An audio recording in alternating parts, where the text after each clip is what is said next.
The massive space station called Nexus Prime floated in the darkness between stars. Its silver walls stretched for miles in every direction. Inside the main hall, hundreds of beings from across the galaxy had gathered for the most important meeting in human history. Ambassador Minho straightened his dark blue uniform as he walked through the curved hallways. His footsteps echoed on the metal floor. Behind him followed Dr. Yuna, a tall woman with kind eyes who studied alien life forms. She carried a small tablet filled with notes about the species they would meet today. "Remember," Minho said quietly, "we are here to make friends. Earth needs allies in this big galaxy." Yuna nodded. "The reports say there are over 200 different species in the Galactic Council. Today we meet the most important ones." They entered a huge circular room with a dome ceiling that showed the stars outside. The room was filled with the strangest creatures Minho had ever seen. Some looked like giant insects with shiny black shells. Others were made of living crystal that sparkled in the light. A few appeared to be made of flowing water held together by invisible force. At the center of the room stood a tall being with 4 arms and skin like tree bark. This was Ambassador Crystal of the Vextar species, his large yellow eyes fixed on the humans as they approached. "Welcome, beings of Earth," Crystal said, in a voice that sounded like wind through leaves. "We have prepared a feast to celebrate. You're joining our great community." Minho smiled and bowed slightly. "We are honored by your invitation, Ambassador Crystal. Humanity looks forward to learning from your ancient wisdom." Other alien delegates gathered around them. A creature made of blue crystal named Shamara stepped forward. Her voice sounded like singing bells. "We have heard much about your species. You come from a world with only one intelligent race. How unusual." "Yes," said a being that looked like a walking pool of silver water. This was Golum of the Velthari people.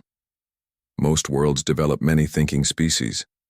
Your planet must be very different," Dr. Yuna spoke up. "Earth has many different forms of life. Humans are just the ones who learned to build spaceships first." The aliens exchanged glances that seemed worried. Crystal made a gesture with his 4 arms. "Come, let us eat together and learn about each other. Food brings all beings together." They moved to a long table made of smooth white stone. The aliens took their places on strange chairs that changed shape to fit their bodies.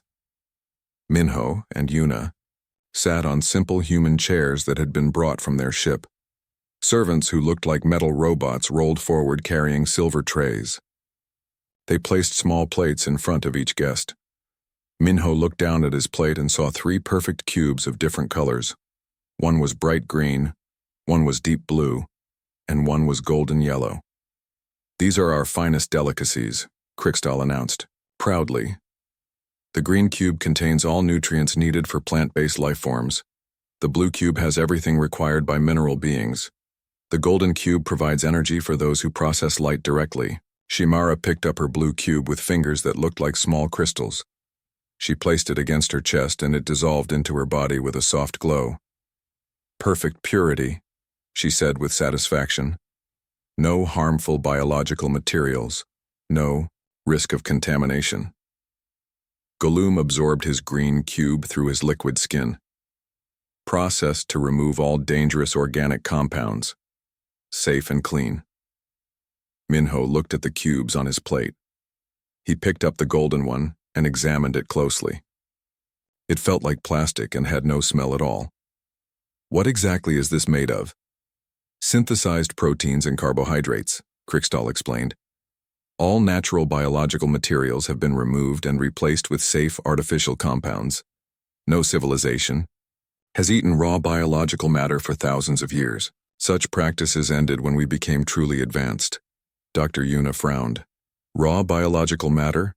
Do you mean plants and animals?" A shocked silence fell over the room. Several smaller aliens actually moved away from the table. Shamara's crystal body flickered with nervous light. "Surely you do not mean to say," Golum said slowly, "that your species still consumes unprocessed organic materials?" Minho felt confused. "Well, yes. We eat fruits, vegetables, meat, grains, All kinds of natural foods. That is how humans have always eaten. The reaction was immediate and dramatic. 3 aliens at the far end of the table stood up quickly and backed away. One creature that looked like a floating jellyfish actually left the room entirely. Crystal's yellow eyes grew very wide. "You consume the flesh of other living beings?" Crystal asked in horror. "And raw plant matter?" Shamara added, her voice rising to a higher pitch. "That is barbaric," said another alien that looked like a walking flower. "Civilized species stopped such dangerous practices long ago. Do you not know the risks, the contamination, the biological warfare potential?" Dr. Yuna tried to explain. "For humans, eating natural foods is normal and healthy. Our bodies are designed to process organic matter. We cook most of our food to make it safe." "Cook?" Golem asked. "You apply heat to biological materials before consuming them?" "Yes, usually," Minho said. "Though we also eat many things raw, like fruits and some vegetables." More aliens stood up and moved away from the humans. Worried whispers filled the room in dozens of different languages. Crystal held up his forearms for silence. "Friends, let us remain calm," he said, though his own voice shook slightly. "Perhaps the humans simply have not yet learned proper food preparation. We can teach them." "With respect, Ambassador," Yuna said firmly, "humans have been eating natural foods for hundreds of thousands of years. We are not sick or contaminated, we are healthy and strong." She stood up and walked to her chair. From a small bag she pulled out an apple she had brought from Earth. The red fruit gleamed under the room's lights. "This is an apple," she said, holding it up. "It grew on a tree. It is sweet and nutritious."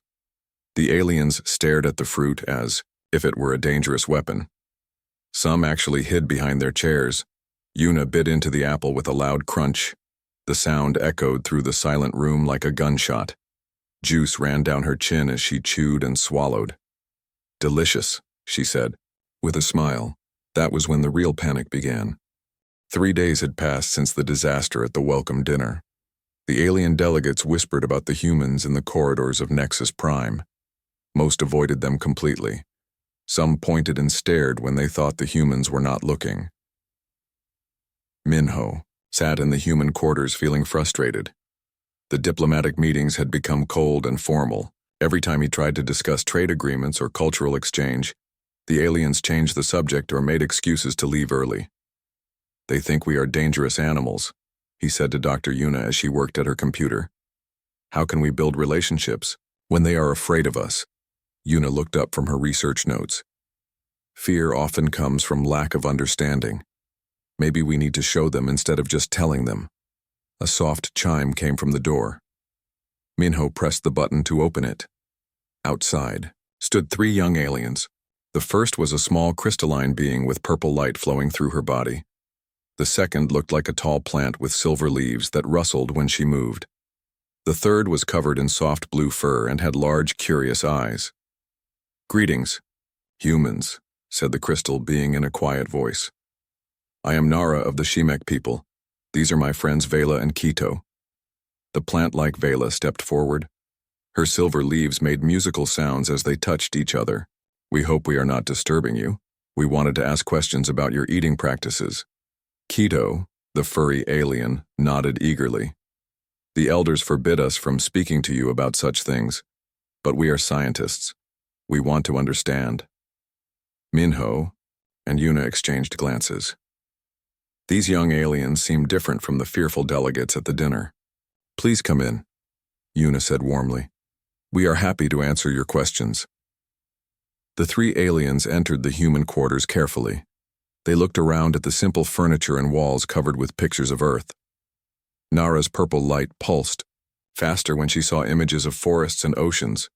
"Your world is so green," she said with wonder. "So many different life forms growing together."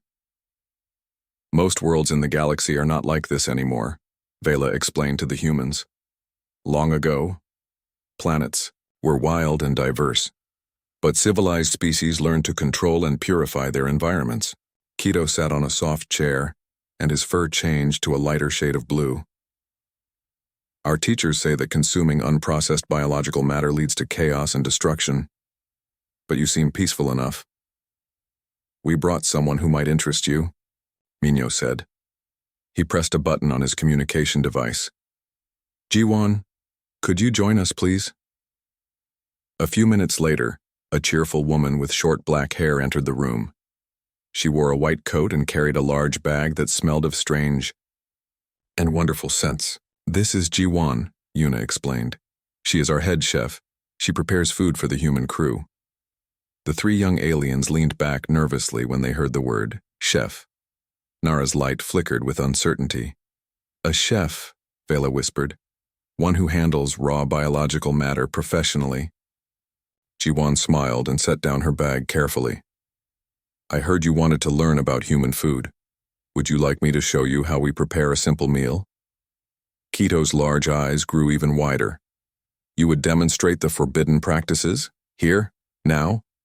They are not forbidden for us, Jiwon said gently. Food is how we connect with life itself. Let me show you. She opened her bag and began removing items.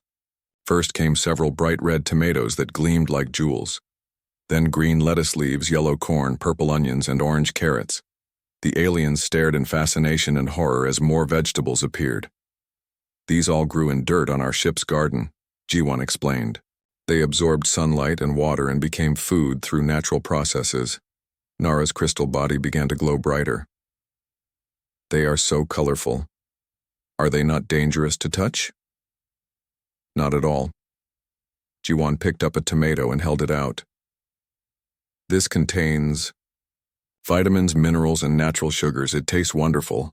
The three aliens moved closer despite their fear. Vela's silver leaves rustled with curiosity. How do you know it will not poison you? Humans have been eating tomatoes for thousands of years, Jiwon said. We know which foods are safe and which are not. We learned through experience. She pulled out a small knife and began cutting the tomato into slices. The aliens gasped as red juice ran across the cutting board. To them, it looked like she was performing surgery on a living thing. Now comes the truly shocking part, Jiwon said with a mischievous smile. She reached into her bag and pulled out a container of white cheese and another of dark green kimchi. What is that? Kito asked, pointing at the kimchi with a trembling paw. Fermented vegetables, Jiwon replied. We let good bacteria work on cabbage for weeks. It creates wonderful flavors and helps our digestion. The aliens looked ready to faint. Nara's light pulsed rapidly. You intentionally let bacteria grow in your food and then you eat the bacteria? Along with the vegetables, yes, Jiwon said cheerfully. The bacteria are our friends. They help keep us healthy. Vela made a sound like wind through metal chimes. This is madness. Bacteria cause disease and death. All civilized beings know this. Some bacteria are harmful, Dr. Yuna explained. But many are helpful. Humans work with good bacteria in many ways. We could not live without them. Jiwon finished preparing a simple salad with the fresh vegetables. She added pieces of cheese and a small portion of kimchi. The smell filled the room with rich, complex aromas that made the alien sensory organs twitch. The final step, Jiwon announced. She picked up a fork and took a large bite of the salad. She chewed slowly, her face showing pleasure at the taste. The three young aliens watched in complete silence as she swallowed. They waited as if expecting her to collapse or transform into some terrible creature. Delicious, Jiwon said simply. Fresh, crisp, full of life. You consumed living matter, Nara whispered. Raw plant tissue, bacterial colonies. And you enjoyed it. Food is more than just nutrients, Jiwon explained. It connects us to our world, to life itself. Each bite reminds us that we are part of the great cycle of growth and renewal. Kito leaned forward, his fur now a pale yellow color that indicated intense curiosity among his people. Do all humans eat in this manner? Every day, Minho confirmed. 3 times a day usually, sometimes more. And you have no fear, Vela said. It was not a question. Why should we fear life? Jiwon asked. We are part of it. The young aliens sat in stunned silence. Finally, Nara spoke in a voice barely above a whisper. We must tell others about this. The elders will not believe it, but some will want to know. As they prepared to leave, Quito turned back to the humans.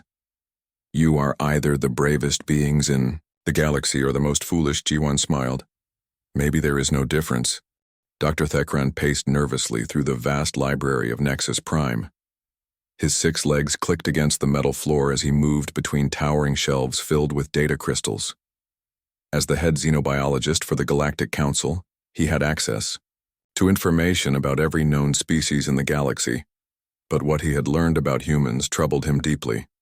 "Nixara, bring me the files on extinct civilizations," he called to his research assistant.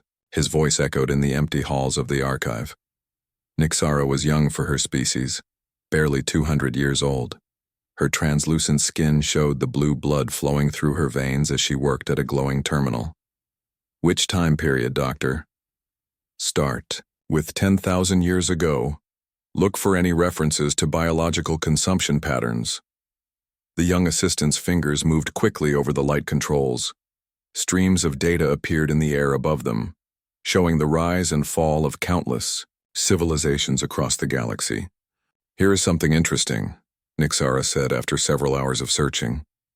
"A species called the Devourers. The records are incomplete, but they seem to have disappeared suddenly about 9,000 years ago." Dr. Thekran moved closer to, read the floating text. His compound eyes focused on the ancient words with growing alarm. "Read this section aloud." Nixara's voice trembled as she spoke. "Warning to all civilized beings. The Devourers consume raw biological matter without processing or purification. They show no fear of contamination and actively seek out living organisms for consumption. Their expansion across 17 star systems ended abruptly when..." She stopped reading and looked at her mentor with wide eyes. "Continue," Dr. Thekran ordered. "When they consumed the ecosystems of entire planets, leaving nothing but barren rock behind them. The few survivors of their attacks report that the Devourers claimed they were bringing balance to the galaxy through biological integration." Dr. Thekran felt his breathing organs constrict with fear. "What else do the records say?" Nixara scrolled through more data. "Most files were destroyed or corrupted, but there are warnings scattered through the archives of dozens of species. They all say the same thing. Any civilization that continues to consume unprocessed organic matter will eventually become a threat to galactic stability. And now we have humans," Dr. Thekran whispered. "A species that not only eats raw biological matter but enjoys doing so." Meanwhile, in another section of the station, Dr. Hyunwoo sat in the medical bay, studying tissue samples from various alien species. As Earth's leading expert on alien biology, he had been given permission to examine the physical structure of their new galactic neighbors. What he found made no sense. Every single alien species had the same basic digestive system, despite coming from different worlds, different evolutionary paths, and different environmental conditions. They all processed nutrients in exactly the same way. Their stomachs were designed to break down only synthetic materials. Their intestines could not handle organic matter at all. "This is impossible," Hyunwoo muttered to himself as he examined another sample under his microscope. "Evolution does not work this way. Different worlds should produce different solutions." He called up genetic data on his computer screen. The results were even more disturbing. Every alien species showed signs of extensive genetic modification in their digestive systems. The changes were old, dating back thousands of years, but they were clearly artificial. Someone or something had deliberately changed the way these species processed food. Hyunwoo compared the alien genetics to human samples. Humans showed no such modifications. Their digestive systems were natural, evolved over millions of years to handle a wide variety of organic materials. They were exactly what a normal omnivorous species should look like. "We are not the strange ones," he realized with growing excitement. "They are." Back in the archives, Dr. Thekran had found more disturbing information. Nixara pulled up records from the oldest civilizations in the galaxy, species that had achieved space travel when Earth was still covered in primitive life forms. "Look at this," she said, pointing to an ancient text that glowed with soft light. "The first galactic civilizations all consumed biological matter naturally. The change to synthetic foods happened gradually over thousands of years. What caused the change? Dr. Thekran asked. The records speak of a great plague that swept through the galaxy. Any species that continued to eat natural foods became carriers of the disease. Only those who switched to processed synthetic nutrients survived. Dr. Thekran studied the data carefully. But this plague, what was it exactly? The files are unclear. Some call it the biological corruption, others name it the living death. But all sources agree that it targeted the digestive systems of organic consumers. Nixara continued searching through the ancient files. Wait, here's something else. After the plague ended, a group of beings called the Shepherds appeared. They helped the surviving species modify their genetics to prevent future outbreaks. The Shepherds promised that synthetic nutrition would keep all civilizations safe forever. And then the Shepherds disappeared, Dr. Thekran noted, reading ahead in the file. Yes, vanished completely. Some records suggest they left the galaxy entirely. Others say they went into deep hibernation, waiting for something. Dr. Thekran felt a chill run through his exoskeleton. Waiting for what? For the return of a species that maintained natural biological functions, Nixara read from the ancient text. The Shepherds believed that such a species would either herald a new age of biological freedom or the return of the Great Plague. The two researchers stared at each other in growing horror. The humans, Dr. Thekran whispered, they maintained natural biological functions. They never underwent the genetic modifications. They are exactly what the Shepherds were waiting for. Nixara's blue blood drained from her face, leaving her nearly transparent. Should we warn the council? Before Dr. Thekran could answer, alarms began blaring throughout the station. Emergency lights flashed red as an automated voice filled the air. Attention all residents of Nexus Prime. Biological contamination detected in multiple sectors. All personnel report to decontamination stations immediately. This is not a drill. Dr. Thekran and Nixara looked at each other with pure terror in their eyes. After 10,000 years of safety, the biological plague had returned, and it had arrived just as humans joined the galactic community. In the medical bay, Dr. Hyunwoo felt perfectly fine. He watched through the window as alien medical staff ran through the corridors in panic. Their synthetic immune systems were failing, but his natural human biology showed no signs of distress. For the first time since arriving at the station, he began to understand why the other species feared humanity so much. The plague had not returned by accident. It had been waiting for them. The plague spread through Nexus Prime like wildfire. Within hours, hundreds of alien delegates lay dying in the medical bays.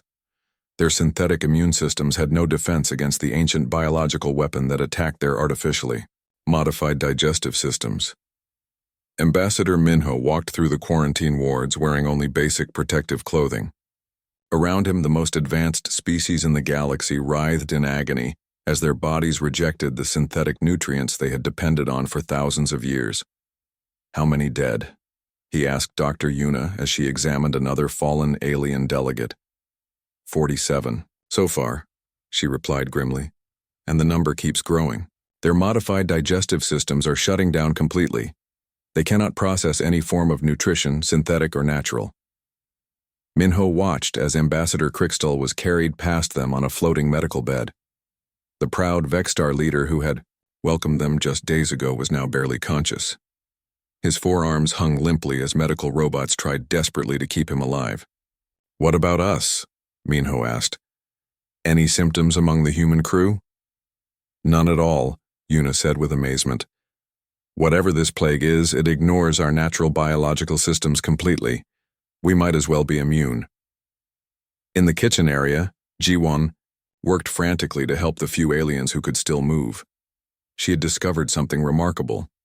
The beneficial bacteria in her fermented foods actually fought against the plague organism.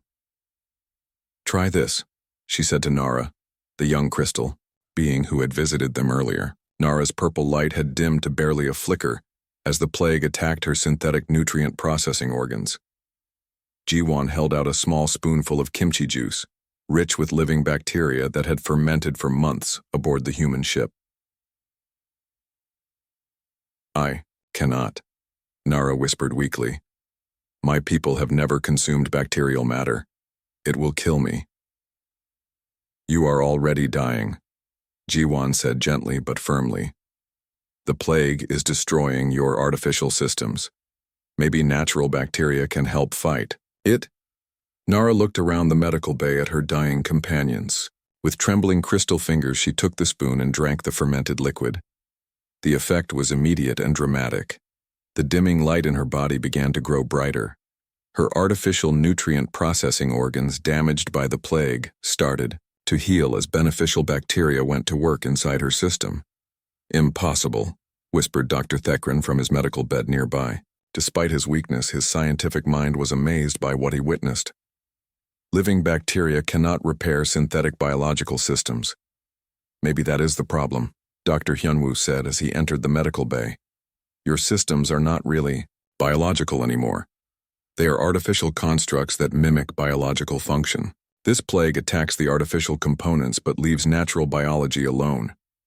He pulled up a holographic display showing microscopic images of the plague organism. Look at this. The plague specifically targets synthetic proteins and artificial enzymes. It was designed to attack modified digestive systems while leaving natural ones untouched. Ambassador Minho studied the data with growing understanding. This plague is not random. Someone created it as a weapon against species that abandoned natural biology. But who? Yuna asked. And why? Their answer came from an unexpected source. In the deepest archives of the station, the ancient communication system suddenly activated after thousands of years of silence. A voice spoke through the station's speakers, old and vast and patient. Children of the modified worlds. The voice said in perfect galactic standard, We are the shepherds, we have been waiting. Emergency power flickered throughout the station as the ancient systems drew energy for the first time in millennia. Holographic projections appeared in the main hall, showing beings of incredible age and wisdom. The shepherds looked almost human, but taller and more graceful. Their eyes held the weight of countless years. They stood in what appeared to be a vast ship somewhere in the darkness between galaxies. 10,000 years ago, we helped you survive the Great Plague by modifying your biology, the lead shepherd continued. We taught you to abandon natural consumption and embrace synthetic purity. But this was never meant to be permanent. Dr. Thekran, supported by medical equipment, managed to speak. You said you would return when the galaxy was ready to embrace natural biology again. The test has begun, another shepherd replied. The plague you face now is the same one that threatened your ancestors. But this time you have guardians among you, beings who maintained the old ways while you forgot them. All eyes turned to the human delegates. Minho felt the weight of destiny settling on his shoulders. You want us to teach them, he said. It was not a question. The choice is theirs. The first shepherd said. They can continue with their synthetic existence and fade away as the plague destroys their artificial systems. Or they can learn to embrace natural biology once again. But the transition will be dangerous. Many will die in the process. Ambassador Crickstall, barely able to speak, managed to whisper a question. Why did you wait so long? Why let us suffer for thousands of years? Because you had to choose freely, the shepherd replied with infinite sadness. We could not force biological renewal upon you. It had to come from your own desire to live and grow. The humans provided that catalyst. They showed you that natural consumption need not be feared. As if responding to the conversation, the plague suddenly intensified its attack. More aliens collapsed as their synthetic systems failed completely. But wherever Jiwan had shared her fermented foods, small pockets of recovery began to appear.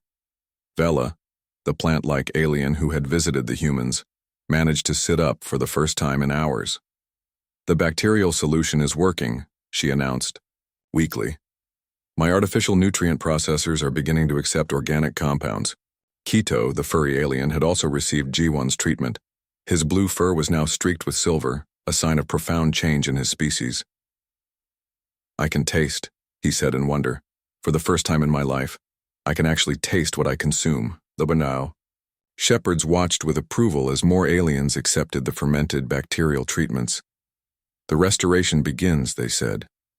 But remember, this is only the first step. True biological renewal will take generations. Will you help us? Minho asked the ancient beings. We will guide, the lead shepherd replied. But the work must be yours. You humans must teach what we long forgot how to share. The galaxy must learn to live again. As the crisis continued through the night, patterns began to emerge. Aliens who accepted human bacterial treatments had better chances of survival. Those who refused, clinging to their synthetic purity, continued to weaken and die. The choice was becoming clear. Accept the biological path that humans had never abandoned, or perish as victims of their own artificial evolution. By dawn, the survivors faced a new reality.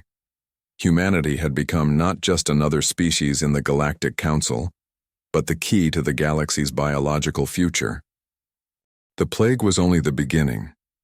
As the survivors of Nexus Prime struggled to adapt to bacterial treatments, deep space sensors detected something that filled even the shepherds with concern. Massive shapes moved through the darkness between stars. Ships the size of moons, but they were not made of metal or crystal. They pulsed with organic life, their hulls covered in what looked like living tissue. Bioships that had been sleeping in the void for thousands of years were awakening. They return, the lead shepherd said through the station's communication system. His ancient voice carried both wonder and fear. The Devourers have sensed the presence of natural biological functions in the galaxy once again. Captain Dongjun stood on the bridge of the human ship Harmony, watching the sensor readings with growing alarm. His crew of 30 humans represented the only functional military force in the area. Every alien ship was crippled by the plague, their crews too sick to fight. How many ships are we detecting? He asked his navigation officer. 17 so far, Captain. Each one is at least 50 kilometers long. Their energy signatures are unlike anything in our databases. Dr. Hyunwoo joined them on the bridge, carrying data tablets filled with analysis of the approaching vessels. These bioships are not just vehicles, he explained. They are living ecosystems. Each one contains thousands of different life forms, working together as a single organism. Through the main viewing screen, they watched as the largest bioship approached Nexus Prime. Its surface writhed with movement as millions of smaller creatures crawled across its living hull. Massive eyes the size of buildings opened along its length, studying the space station with ancient intelligence. Incoming transmission, the communications officer announced. It is not using any known language protocols. Put it through, Captain, Dongjun ordered. The voice that filled the bridge was like the sound of wind through a vast forest, mixed with the calls of countless animals. It spoke directly into their minds rather than through their ears. Children of the natural path, the voice said. We are the prime harvest of the Devourer fleet. We have waited long for ones who remember the old ways. Ambassador Minho, who had been transported to the human ship for safety, stepped forward. We are humans from the planet Earth. We mean no harm to anyone. Harm? The voice carried what might have been laughter. You misunderstand our purpose, small ones. We do not bring destruction. We bring cultivation. The bioship moved closer, and they could see its surface more clearly. What they had thought was random movement was actually organized activity. Countless creatures tended gardens that covered the ship's hull. Forests grew in protected domes. Rivers of nutrients flowed through channels carved in the living metal. You are farmers, Dr. Hyunwoo said with sudden understanding. Biological farmers on a galactic scale. We were the gardeners of this galaxy before the Great Modification, the Prime Harvest confirmed. We cultivated diversity, encouraged biological growth, maintained the balance between all living systems. But the other species rejected our gifts. They chose artificial purity over natural abundance. Through the station's sensors, they watched as alien survivors tried desperately to organize a defense. Admiral Kethvar of the Crystalline Fleets managed to get 3 ships into space, but their crews were barely functional. The ships moved slowly, Their weapons systems powered by emergency reserves. "Stand down your weapons," Captain Dongjun transmitted to the alien fleet. "Let us handle the negotiations." "You cannot fight beings of such power," Admiral Kethvar replied weakly. "Our histories speak of the Devourers as destroyers of worlds." But when the bioships reached the alien vessels, they did not attack. Instead, smaller organisms detached from the main hulls and approached the alien ships peacefully.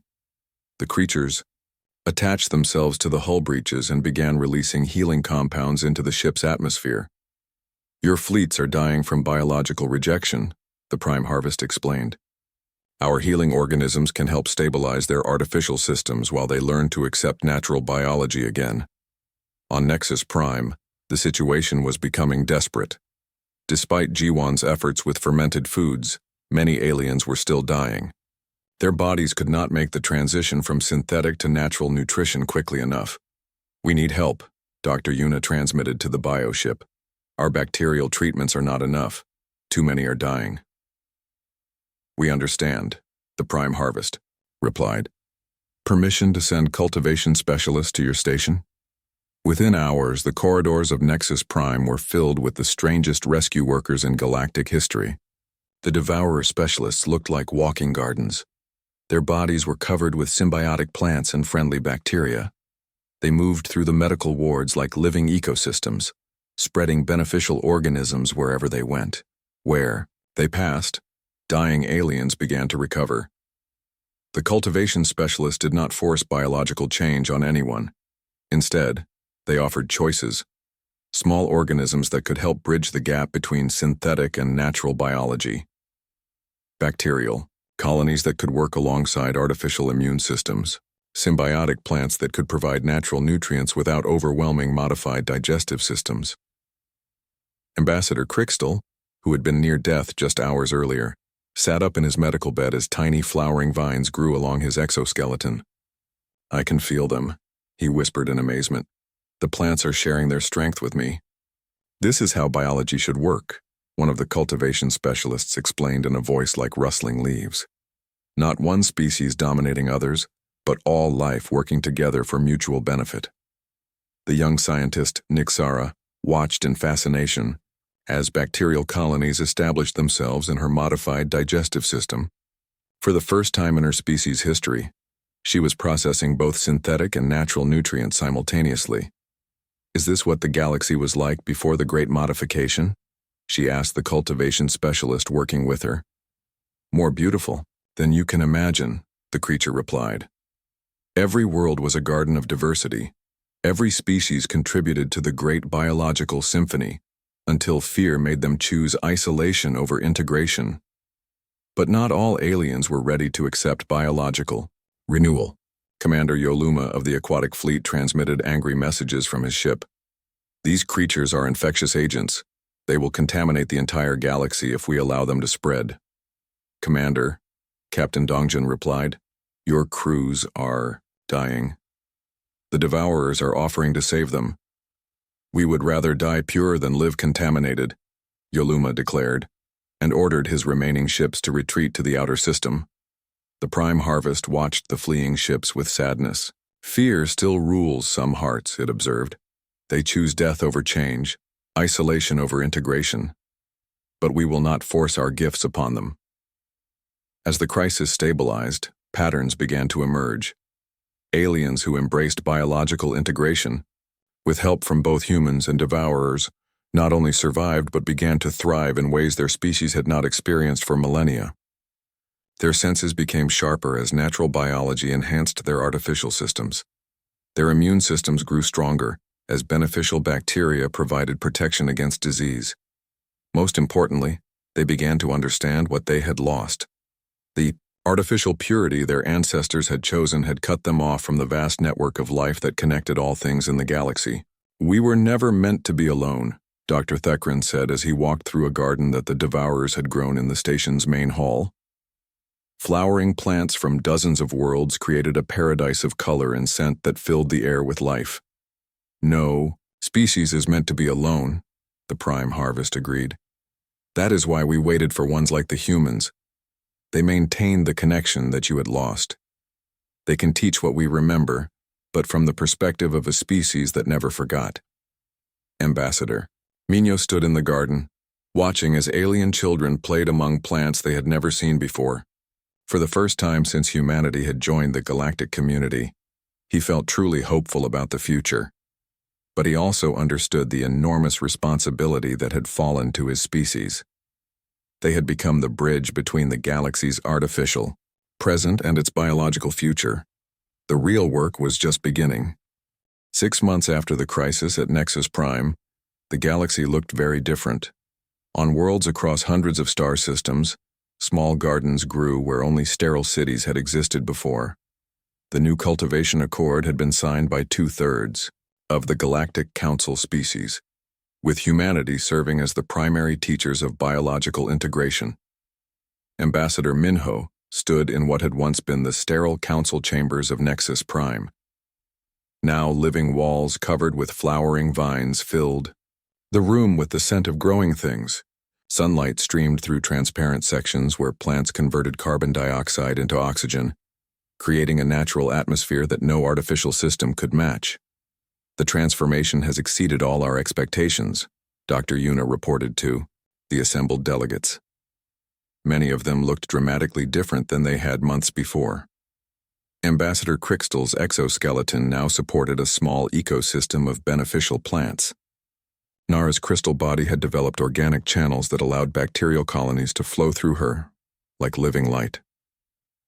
67 species have established successful biological integration programs, Yuna continued.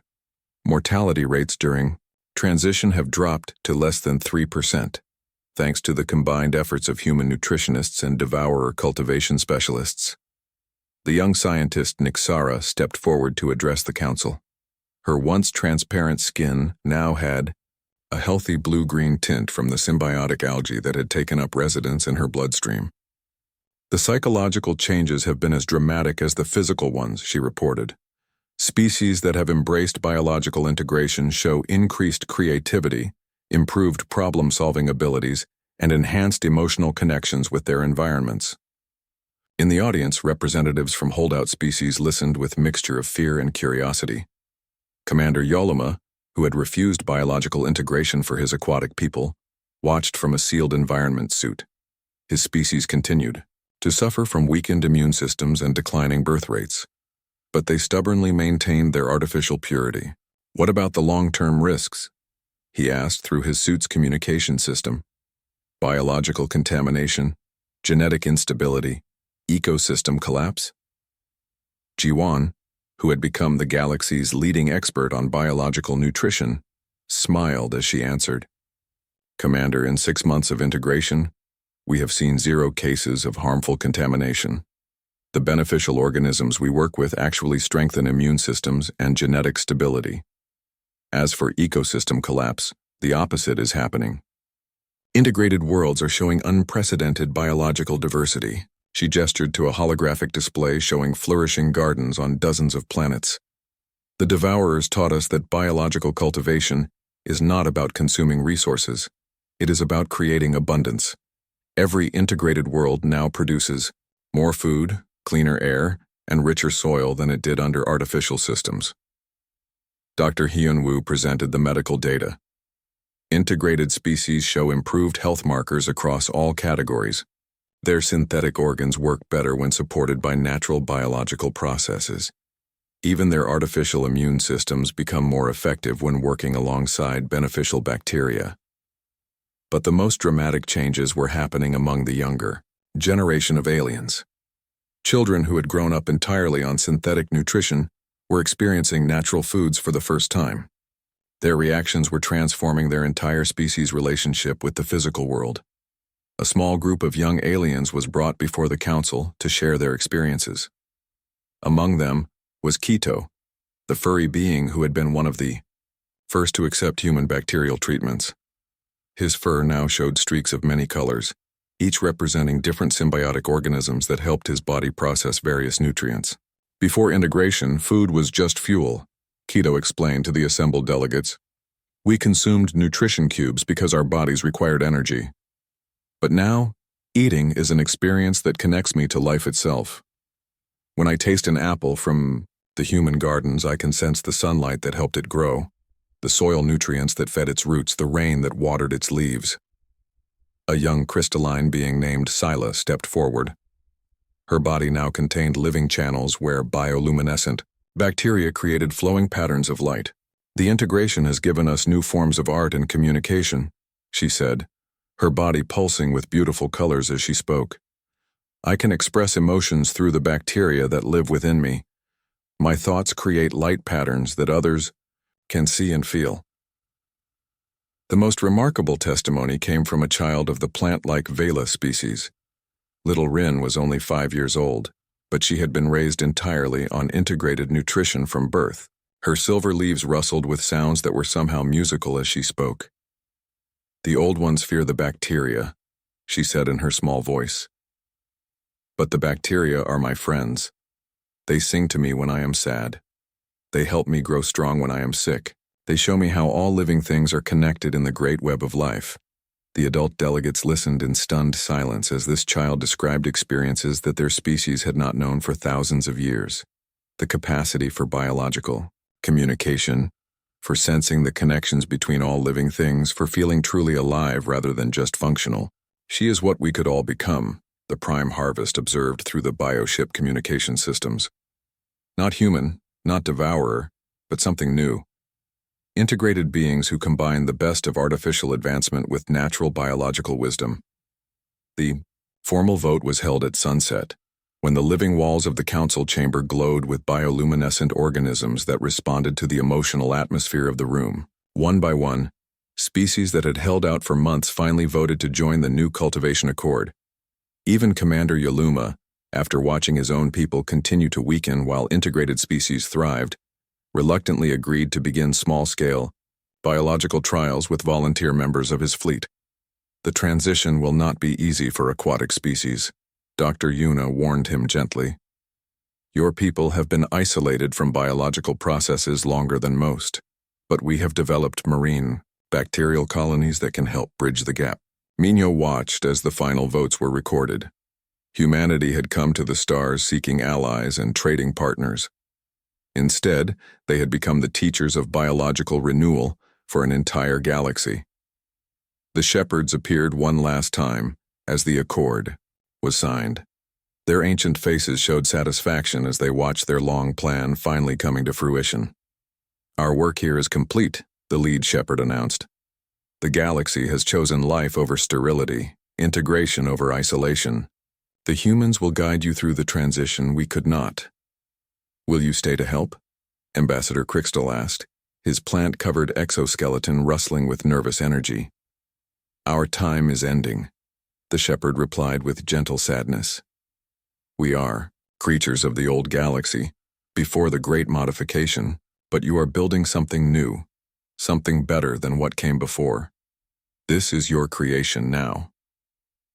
As the shepherd ships began their journey back to the void between galaxies, the devourers prepared for a different role.